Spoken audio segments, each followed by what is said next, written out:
Masyarakat mempercayai bahwa Lawang Sewu menyimpan begitu banyak kisah misteri yang bisa membuat bulu kuduk merinding.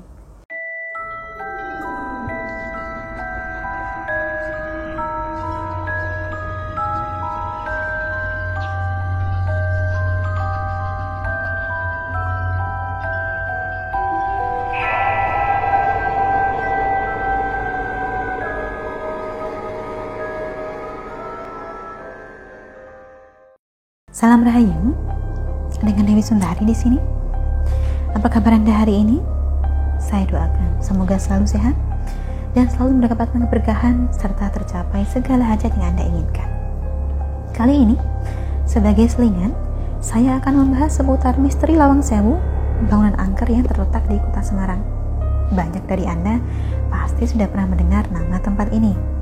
Lawang artinya pintu, Sewu artinya 1000.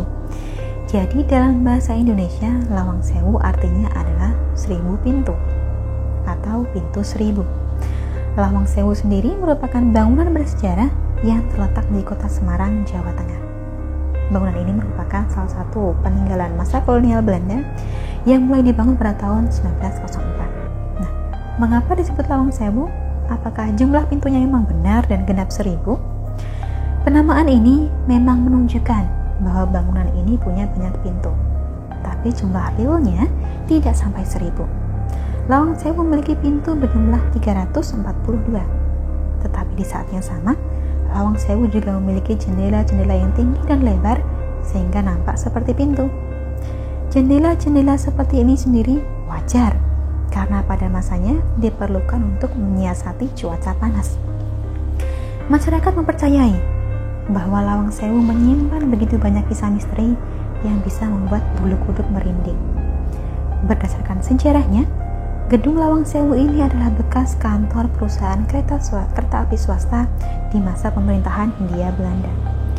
Perusahaan inilah yang pertama kali membangun jalur kereta api di Indonesia dan menghubungkan Semarang dengan Solo dan Jogja dengan jalur pertamanya, yaitu jalur Semarang-Temanggung.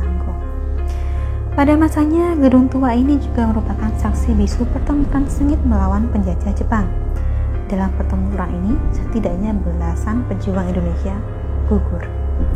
Banyak cerita seram dan menakutkan seputar Lawang Sewu.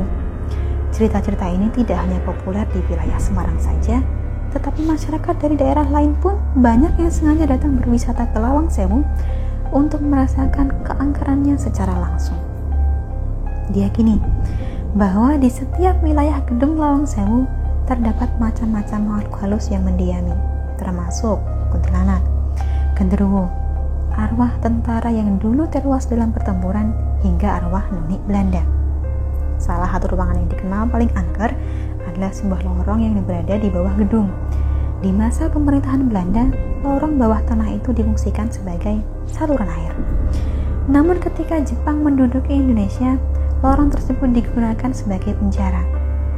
Lorong yang hanya setinggi 1,5 meter tersebut membuat para tahanan hanya bisa jongkok sambil menahan dingin dari air yang mengalir.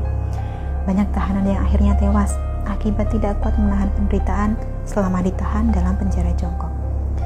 Anda mungkin pernah mendengar bahwa jika berkunjung ke penjara jongkok ini, disarankan untuk jangan sampai melamun, sebab mereka yang pikirannya kosong akan sangat mudah kesurupan dan dirasuki makhluk halus. Lokasi selanjutnya yang dianggap angker dari Lawang Sewu terletak di bagian sumur. Sumur tua yang berbentuk tembok tinggi dengan dasar tanah ini selalu dikunci dan tidak pernah dibuka. Bagian atapnya berupa genteng berwarna merah. Menurut cerita yang beredar, di malam hari yang sepi, sering terdengar orang berteriak kesakitan. Juga suara tangis dan ketakutan dari arwah para tentara yang dulu tewas di sana. Berdasarkan penuturan masyarakat setempat, suara tersebut adalah suara teriakan para tentara Belanda yang dulu tewas disembelih oleh tentara Jepang ketika terjadi pergantian kekuasaan, sehingga arwah mereka pun bergentayangan karena kematian mereka yang tidak wajar. Selain penampakan arwah tentara Belanda dan Jepang, penampakan lain yang kerap muncul adalah arwah noni Belanda. Kemunculan noni Belanda ini memang sering dibarengi dengan cerita misterius. Cerita setempat juga mengatakan bahwa cerita tersebut berasal dari noni Belanda yang menjadi ketakutan sewaktu tentara Jepang membantai tentara Belanda secara kejam. Arwah ini pula lah, ia dikatakan cukup sering menampakkan diri di hadapan pengunjung dengan wajah yang sangat menyeramkan. Hantu arwah noni Belanda ini sering muncul di sudut ruangan tertentu dengan maksud agar orang yang berkunjung tidak masuk ke ruangan tersebut, sebab dikhawatirkan akan berbahaya bagi orang tersebut. Sebenarnya sudah banyak upaya dari pemerintah untuk mencoba mengubah kesan Lawang Sewu yang demikian horor dan mistis menjadi sebuah tempat yang menarik. Tempat wisata maksud saya. Lawang Sewu bisa dipugar menjadi tempat tujuan wisata yang cantik dan menarik untuk sesi foto juga. Semakin hari, tentu saja semakin banyak orang datang ke Lawang Sewu untuk berwisata, sehingga kesan seramnya tidak sekental dulu lagi. Akan tetapi, meskipun demikian, tentu saja tetap ada banyak cerita tentang para pengunjung yang kesurupan manakala mengunjungi bangunan ini. Anda sendiri bagaimana? Apakah sudah pernah mendengar cerita tentang Lawang Sewu sebelumnya? Atau barangkali sudah pernah berkunjung ke sana secara langsung? Boleh ceritakan seperti apa pengalaman Anda di kolom komentar di bawah. Kemudian untuk Anda yang kebetulan punya pengalaman mistis atau pengalaman supernatural yang kiranya menarik untuk dibagikan, boleh juga kirimkan kisah Anda tersebut ke alamat email yang tertera di bagian deskripsi video. Kedepannya nanti, kisah-kisah yang sekiranya dapat menjadi wawasan dan pembelajaran bagi kita bersama ini akan saya ceritakan kembali untuk Anda, agar pengalaman kita bisa berguna dan menjadikan wawasan untuk yang lain juga. Dari saya cukup sekian, terima kasih telah menyaksikan, sampai jumpa di kesempatan selanjutnya dan salam rahayu.